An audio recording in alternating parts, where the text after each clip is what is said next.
Welcome to the Idaho Main Street Podcast, where we talk about the issues that matter to you. Welcome back to the podcast.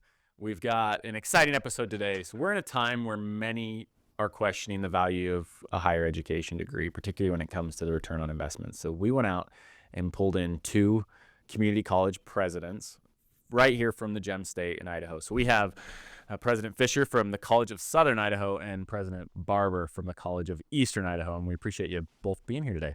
Thank you for the invitation. Thank you so much. We're very excited to be here. I'm excited too. And we established before we started that you've never done karaoke. And if things go really well today, we might get you to sing a few tunes. Wow. Well, that's going to take a lot of going really well. Maybe that's a fundraiser idea for the new building out at CEI. Maybe so. I would probably do karaoke for fundraising for Future Tech. That's it. See, we got there. I knew we could. Oh, no. What have I just committed to? You're committed. Yeah, and you're on. So on the back of this idea of, is a higher degree appropriate? Is it valuable? Community colleges are uniquely placed to be able to show a value in places that, other post-secondary options might not. So I want to start with that one. President Fisher, let's start with you. Talk to us a little bit about how you see a value of a community college degree in this day and age. Sure. Thanks for the question. The irony is that this morning I was looking at my email and there was a link to a news story, and it's just on my bucket list to try and do tonight or tomorrow. But there is this notion out there that people don't trust higher education anymore, and that there is a lack of confidence that we matter. The article headline was that there's growing confidence in technical and community colleges. And so I'm going to read the article, and I hope that the headline is accurate, that the deeper part of the article is reinforcing it. But we're affordable, we're flexible, we provide access to people that might not otherwise attend higher education. And I would argue that sometimes these non-traditional students that we serve, we transform their lives by providing that access point. Sometimes the greatest courage that they manifest is just getting out of the car or applying, and then they show up and we transform their lives with great jobs. I'm not saying that other parts of higher education are not linked to industry, but as I think President Barber will affirm, we are hyperlinked into the educational needs, workforce needs of our communities, and then we provide that. So I've always felt that one of our best outcomes is getting a student and helping them get an education and then a great job. That's transformative. If you move somebody from minimum wage to a great salary, there's all kinds of other benefits that I suspect I could talk about, but we're flexible, we're affordable, we're aligned with workforce and community needs. And I could go on forever, but we don't have that time about the wonderful outcomes that are achieved. Yeah, and we'll dig into some of those specifically. President Barber, this is your life as community college. You are at a fairly new community college and that you're only the second president. Right. So College of Eastern Idaho is fairly new, and you're fairly new at the Correct. college. Not at the college. You've been at the college for a while. I've been at the college 7.5 years, but I'm new as president. That's right. You live, eat, drink, sleep community college. I do. It is your passion. What is it about community college? Yeah. So all of the things that President Fisher said are just so important and completely agree with. And then I would add that something that we can do too that I believe that not all institutions of higher ed can do is that we can pivot quickly. When those industries come to us and they say, we really need this program, we need more workers in this field, what can you do for us? We can pivot very quickly and create that program. We can create it in workforce training, and then we can transfer it over to credit. And then to answer your question specifically, why I am so passionate about community college is that I wouldn't be sitting in the seat as president today if it weren't for community college. My parents grew up, a lot of people know this story, but I'm going to tell it again because it is why I eat, drink, and sleep community college and believe so passionately in the mission of the college. My parents grew up in great poverty in southeastern Oklahoma, and their parents always knew that the power of education was their ticket out. And so both of them started at junior colleges and became very successful in their careers. My mom became a dietitian, my dad a psychiatrist. And then I've been able to go on. All four of their kids have gone on and done great things. And, somebody at that junior college took both my mom and dad by the hand and said, hey, there's a better life for you. And guided them through all of the minutia that sometimes is higher ed. and then allowed them to transfer on and go do greater things. And if somebody hadn't done that for them, then I wouldn't be sitting in the seat today. And so every day I come to work and I think, who's going to come through our door, who we're going to hold their hands and we're going to help them really understand that there is a better way, a better life out there. And that is, I can't believe that I get to do that every day. And now I get to lead the institution and help all of our employees understand that our mission is profound. And so that's why I show up every day and feel very fortunate to get to do that every day. And because where you two are operating, you don't have athletics or dormitories. We talked about that before. Right. But you're not exactly a robust SEC school whose sole focus is on winning a national championship. That a lot of what you do kind of concentrates around this desire for we're going to educate to employment, right? And there are other things you're able to throw in for student life. And at CSI, there are some athletics and other things involved. But the goal is get somebody a job, right? That's kind of education's your ticket out.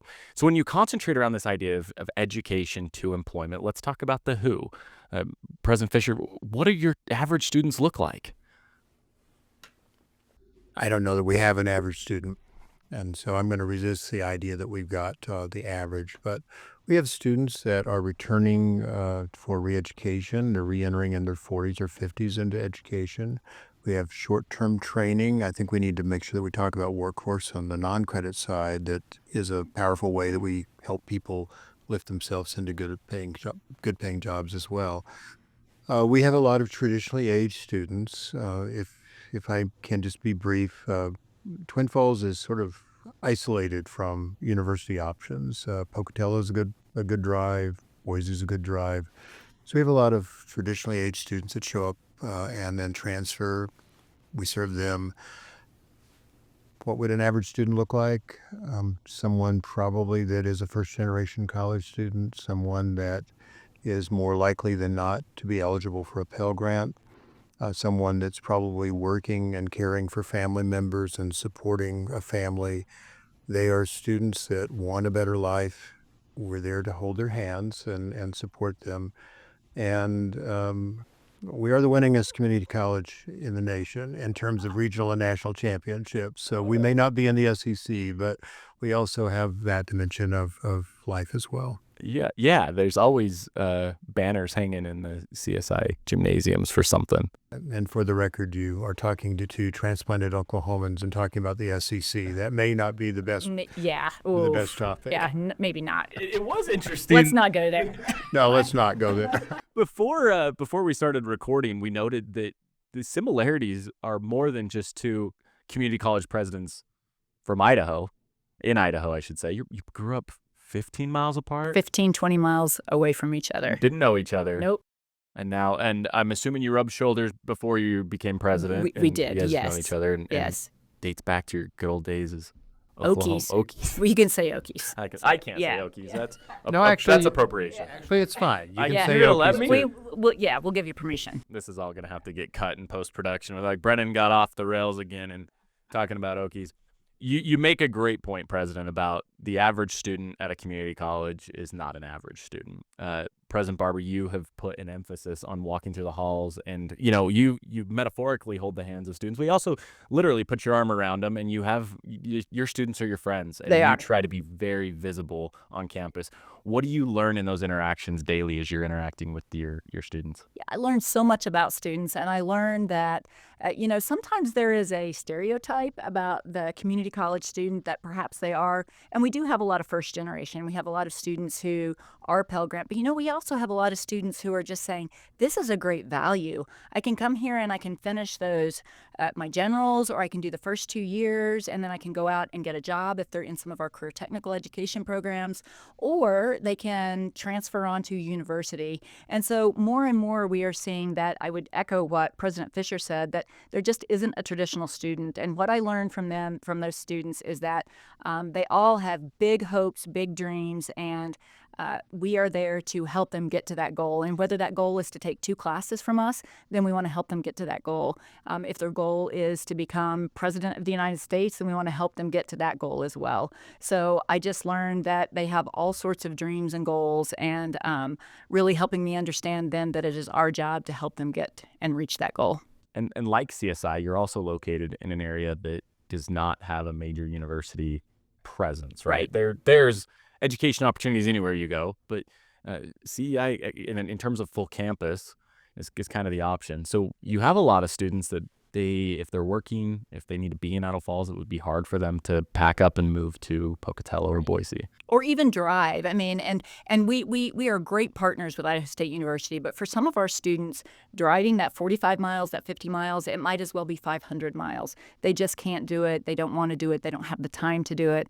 And so we are an excellent option for them. So to those who may see community college, the misconception that it's there for somebody who maybe didn't have the grades to get into a full university, or it's there for those who can't handle the rigors of a full university. That's really not the case, is it? Go ahead, President Fisher. No, I'm thinking about a presentation that's coming up to the legislature, and I'm actually thinking about putting up a slide from a television show that I'm going to guess you might not remember. Called The Paper Chase. It's in the 1970s, and it was about law school. It's a big lecture hall, a stodgy old professor, and we've got to get past that kind of thinking that that's what higher education looks like. For our career and technical education programs, that's very hands-on. It's very active learning. Our general education faculty are going into new ways of teaching. We lean on technology to help us. And so I think there's this stereotype of what education looks like, and it's all too often just not real anymore.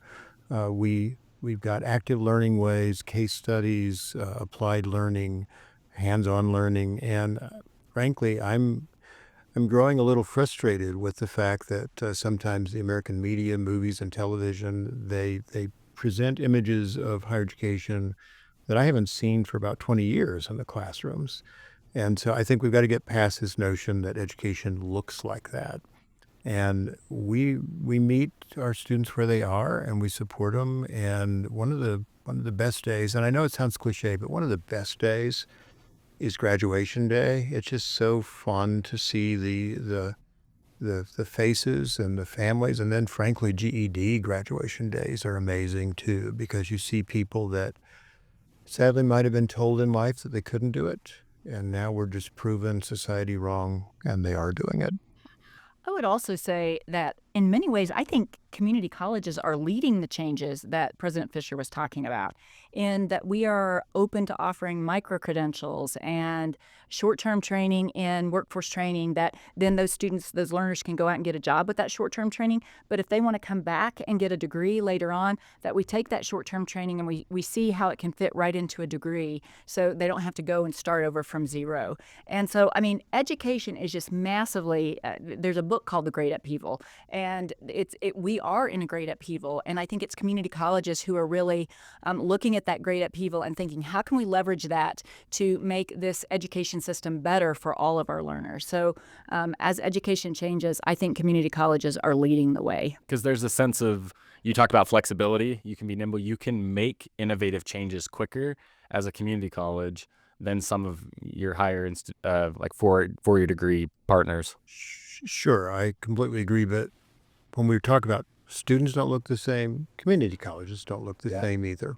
And I respect the College of Eastern Idaho, and I think that they reciprocate the respect for what we do. Absolutely. But I don't have nuclear technology programs. I'm not training nuclear technicians.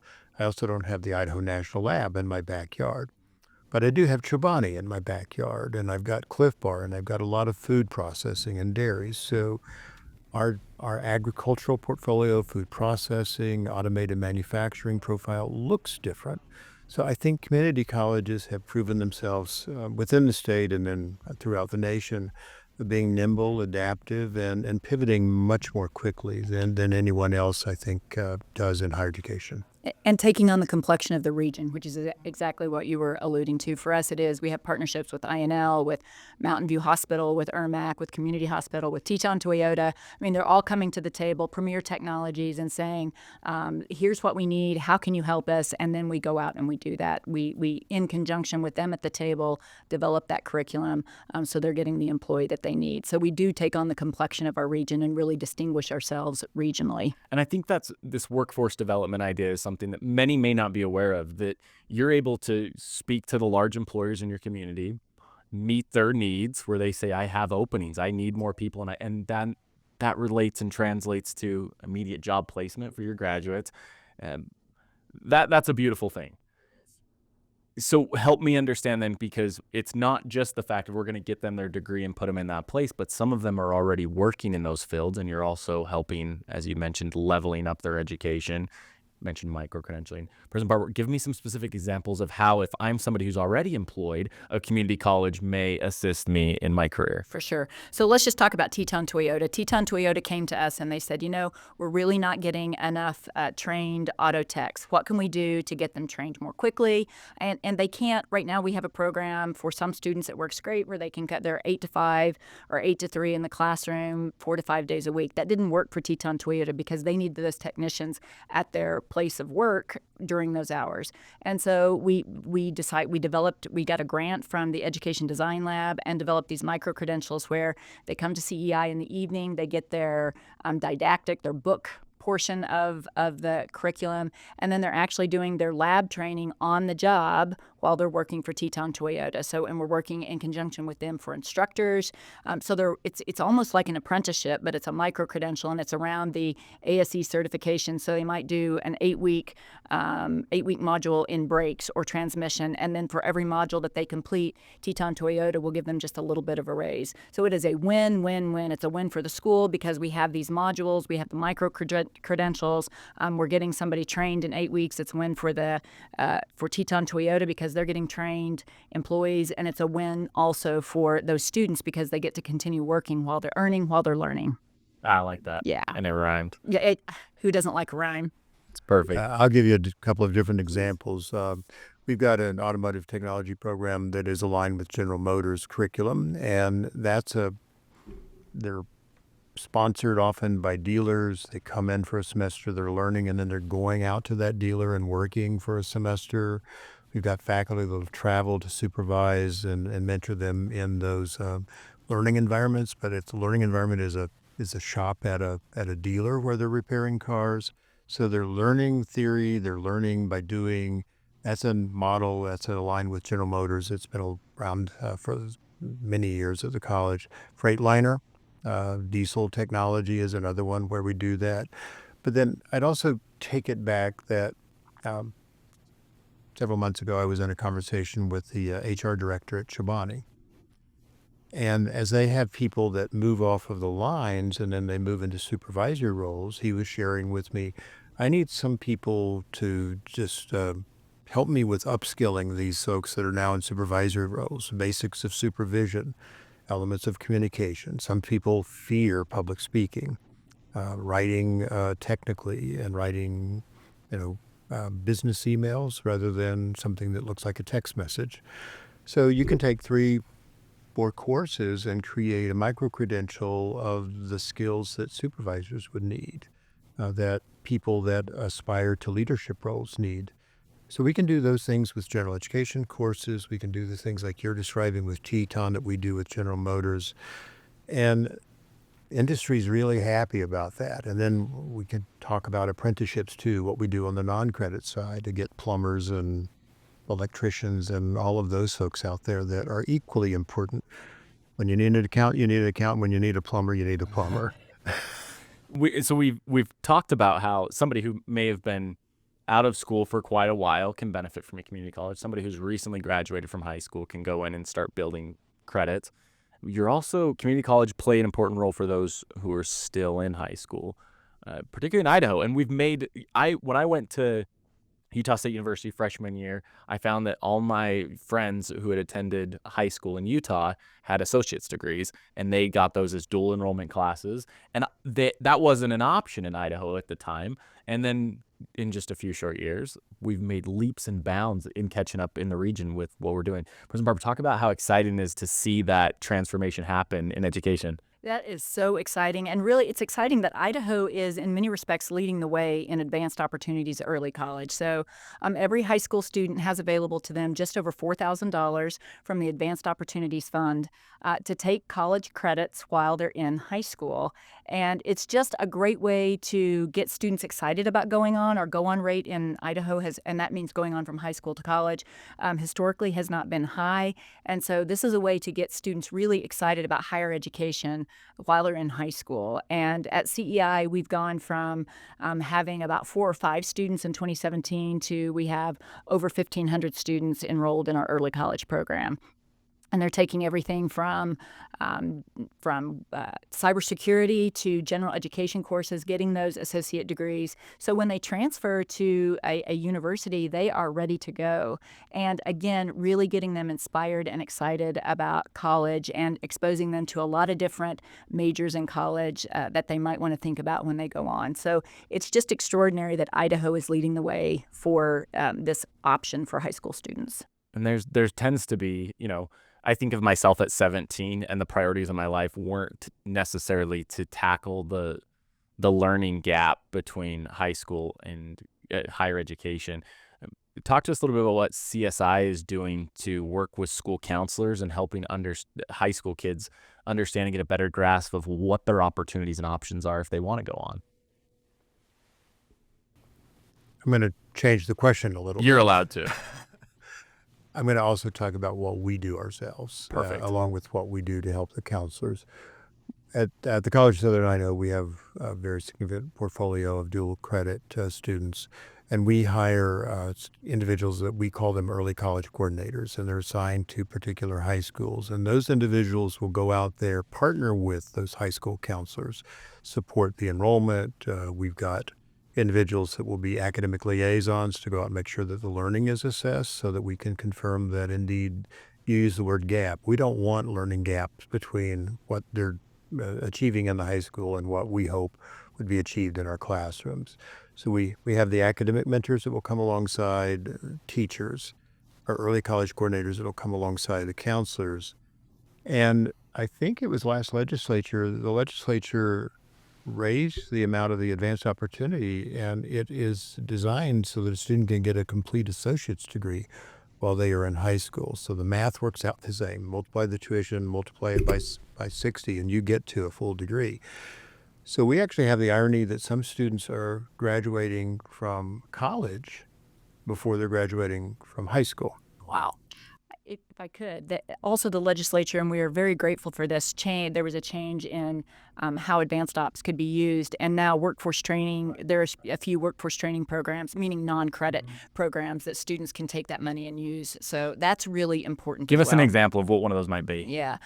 So maybe a cyber certification if a student wanted to start an apprenticeship prior to graduating from high school. So, and at CEI, much like at CSI, we have HVAC, electrical, plumbing apprenticeship in that workforce training. So those would be a couple of the examples. And I would also say that advising is so important. And so CEI puts a big emphasis of, just like at CSI, ensuring that those high school students are advised by college advisors. So they're taking really meaningful classes that point them in a direction. Yeah, makes perfect sense. Yeah. We have high school apprenticeship, early pre-apprenticeship experiences for students. And that's typically at one of the manufacturing facilities related to food in the Magic Valley. It makes sense that you would be thinking about cyber because that's your neighbor. Exactly, it is, at for INL. sure. So it's an exciting way. And in economics, there's something called opportunity costs. Think about the earning loss that someone has when they don't take advantage of these things, because if they can graduate at 21 rather than 22, they've got a year that they're already earning in the workforce. And as we are challenged with people to find for the workforce, this puts them out into the workforce earlier. And I would just say this, I would be remiss if I didn't say also CNA is something. We have tons of students doing CNA that are through that workforce training. And then they go right into the pipeline to the LPN and RN. And Mountain View Hospital and Community Hospital have just been extraordinarily fantastic in partnering with us to make that happen. I think the proudest moment of my life was when I was able to deliver a baby at the CEI, You've done the labor simulator. Yes, I did do it. No complications. Mother and baby are still doing well. fantastic. Well done, Brennan. So that leads us to talk about innovation, especially technology innovation on these campuses. AI, it's getting big. What are we doing at our respective institutions when it comes to looking at not just generative AI and not just artificial intelligence, but other new innovative solutions that can change the way we're educating? So at CEI, what we're really doing right now is we want to make sure that our students come out AI literate. And I don't know that that's answering your question exactly, but it's very interesting. I sit on the Workforce Development Council, and a year ago, none of those employers were talking about AI, and now they're saying we want students that have been trained in AI. And in fact, I was at a conference recently, and there was a survey done with several employers, a large number of employers, and those employers said we would rather hire somebody that is less technically proficient that has AI skills than the other way around. So we are just at the beginning stages at CEI of how we're leveraging it for our students, for teaching and learning, and then also just to make the campus run more efficiently, but certainly something that we are diving headlong into. Since I'm going to guess you actually didn't deliver a child, it was a simulation lab in nursing, correct? Correct. Okay. I'm calling you out on it. But that's an example of innovation. It's moving from theory to now you're simulating an experience, and students are learning from that, and there's no harm as a result of making mistakes, and you've got the opportunity for feedback. So that's an example. Our students learning in automotive labs, diesel labs, those are all examples of how we're taking technology, incorporating it into the learning experience. Now, AI, I think it was last summer that all the community colleges in Idaho were at an event hosted by the Idaho National Lab, and the INL director was very clear that he expects every graduate to have some AI competency. This is the reality. AI is not going to go away. It's not going to disappear tomorrow. And I'm beginning to just simply view it as a tool that we have to weave into what our students have when they leave. They need to have a competency in that tool, much in the way that they have competency in a variety of other technology. And I'll give you an example. If I went back in time, maybe 20 or 30 years ago, folks were resisting Excel for accounting classes. You would view us quickly as obsolete if we were teaching accounting with ledger sheets. Sure. And so now I see it's a tool for accounting faculty to teach accounting. Who doesn't use technology in our daily life? We are, I think, learning as we go how to incorporate AI into our work, and humans tend to resist change. And so I'm excited on the journey that we're all underway of making sure that our students leave AI competent. And the one thing that has to be said, they also have to leave learning to learn, because whatever AI is going to look like right now, 2 years from now, it's going to look different. And we've got to make sure that they're learning to learn. And it's better if they leave not only learning to learn, but loving learning to learn. Absolutely. That's exactly right. Absolutely. Let's talk a little bit about enrollments. CSI, about how many do you graduate a year? About 1,200 or so credentials are awarded in an academic year. So 1,300. And which is amazing when you think of those individual lives as 1,300 Lori Barbers, out to take on the world and do amazing things. What's the trend look like as you think of the next 5, 10, 50 years?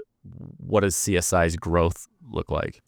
Idaho Launch has been absolutely great for the community colleges, and it's an investment in the human potential that we've got out there with high school graduates.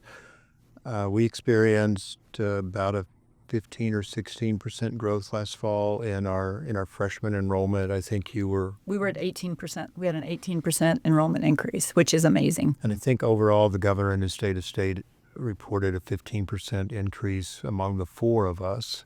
I can't speak to what the university's experienced in terms of their enrollment growth, but think as long as launch is sustained and we can sustain this excitement about the opportunity provided as a result of it, I think that enrollment's going to continue to grow. I do think that there's going to be a point at which we hit plateaus because there's only so many high school students out there. And there's some of them that are just simply not going to view college as an option.